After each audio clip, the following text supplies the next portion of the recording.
Hey everyone, welcome back to the channel.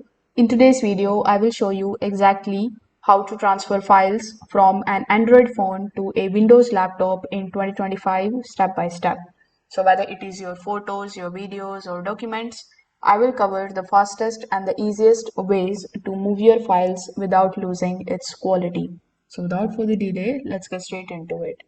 So the first and the foremost method of going wirelessly to transfer your files from Android to your laptop would be with the help of Google Drive. So you can either download the Google Drive application on your desktop, or you can open your web browser and come here on drive.google.com.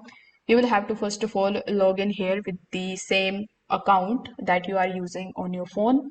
Over here, you will see the option of new. So you can click on the option of new.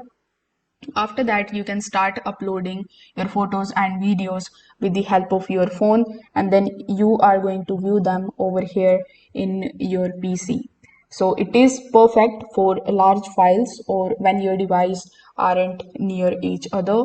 In the second step, what you can do is you can just simply use nearby share, which would be the wireless option again.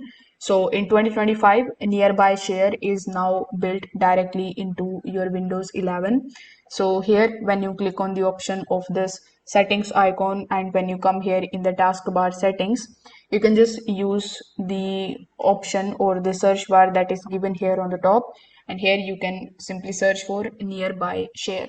Now you need to make sure that your Bluetooth and your Wi-Fi both are on. Then on your Android, you can select the file which you want to share, and then you can get that particular file in your Windows device, and you need to accept it, and you will get it instantly on your laptop.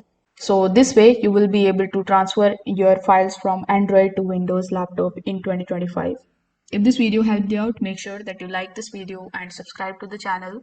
Thanks for watching.